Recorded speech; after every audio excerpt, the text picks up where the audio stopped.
So Petroplazas this time attended the Inside NACS Future of Convenience show for the first time. It was very interesting. And we were very surprised, Dan, that there were so many international attendees.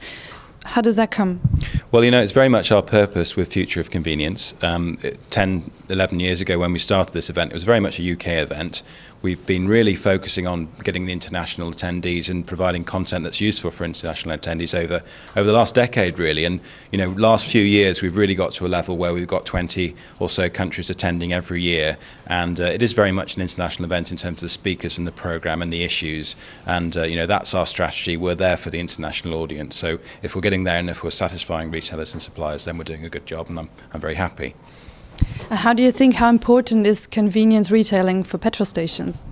Well, I think it's vital. I mean, we just had a very good fuels session looking at fuels pricing strategy, and there's some very clever operations out there, very clever suppliers who can advise retailers to get the most out of their fuels strategy. And there's a lot of money to be made from fuels still, but really looking across the world, if you haven't got a profitable convenience store on your petrol station, on your gas station, you're missing a trick. So really, it's about, for the future, for all these businesses, it's about being profitable in the convenience store side of your operation as well. And clearly, we're also getting a lot of operators moving into fuels sites who have a food retail background. Here in the UK, you have Marks and Spencer's.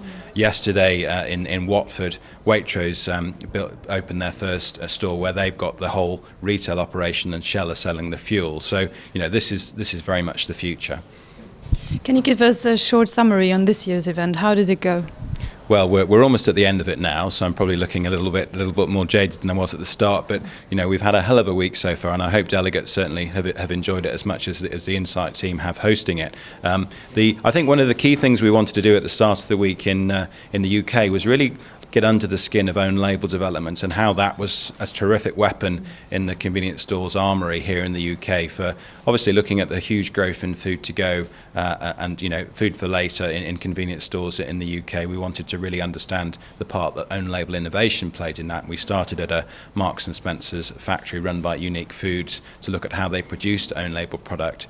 We looked at the Best of London C stores, and we're also running tours in Ireland looking at the tremendous Irish operations who are very good at selling food and food to go on their petrol station sites. So we've really looked at some of the sort of the best practice in the market over here, and there's a lot of very interesting stuff going on.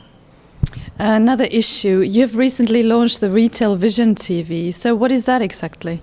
Well, we believe that a lot of we're all very busy people. We're all on the move. And if you look at the internet, the future of the internet is often video. You're doing an interview now. You do a lot of interviews, which I watch, and I think are great. The reason it works, I think, and this is obviously what we feel about Retail Vision, is that busy retailers on the move, particularly, need information in their hand. They need to be able to watch a video of the latest store, even if they're in Australia and it's in Watford. They want to the next day. They want to see what that store's like. Now, obviously, we had a large group from Australia coming over to our event this year, but they can't always come straight away, and they want information immediately. I think video online is the way they can get that information. It's not as good as visiting yourself, but it's close to it. So, if we can provide that kind of platform with Retail Vision to give retailers an insight into what's coming next, and we increase the amount of programming, it's great. And I have to say, we love working with you, and we're delighted that you're hosting some of our videos on your site, because it's all about giving free information to retailers to keep them ahead of the game.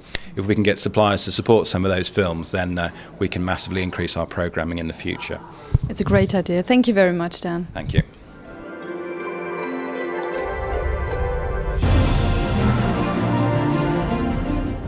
I'm here with Henry Armour, the President of NACS. So Henry, what is the future of NACS in Europe?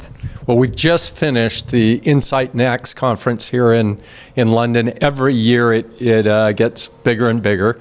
We had about 100 European retailers here coming to a forum of convenience issues from around the world. Great content from speakers in North America, South America, Asia, and Europe. Our view of European retail, it's a very different market depending what country here in. Convenience in Germany, for instance, is almost solely in forecourts.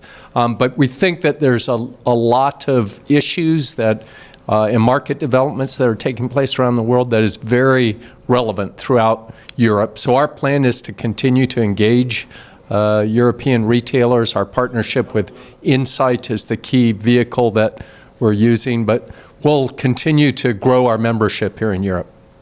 So we're only 1 week away from NACS PEI. What will expect us in Chicago? Oh, it's going to be a terrific show. You know, this year is NACS's 50th anniversary. We were founded back in 1961, so we're having a big celebration in Chicago. We'll have over 25,000 people from our industry, convenience and fuels retailing, from over 50 countries around the world come together, as they do every year, at the NACS show, the global meeting place really for our industry. Over 60 educational workshops, a terrific expo of close to 400,000 net square feet, 1,400 exhibitors. It's a great venue for our industry really to come together, to old friends to reestablish their relationships, new friends to meet, and productive networking and learning to take place. Henry, 7 years on from the merger with PEI, how have both shows developed together? Well, it's really an integrated show now. It's the NACS PEI show, and it reflects the integration of convenience retailing and fuels retailing. Our two organizations are still separate organizations, but we come together to bring really the global industry of convenience retailing and fuel retailing together. Many of the people who come primarily for the PEI, petroleum equipment side of it, see new things on the NACS part of the show, and vice versa. The people who are primarily convenience operators, they want to look at the new petroleum equipment, the new ways to market inside the store, out on the forecourts and so forth. So it's a great partnership. It's one we value hugely, and we look forward to not only to have all of the NACS members there, but also all the PEI members from around the world. I very much look forward to seeing you there. Well, we're looking forward to having Petroplaza there too.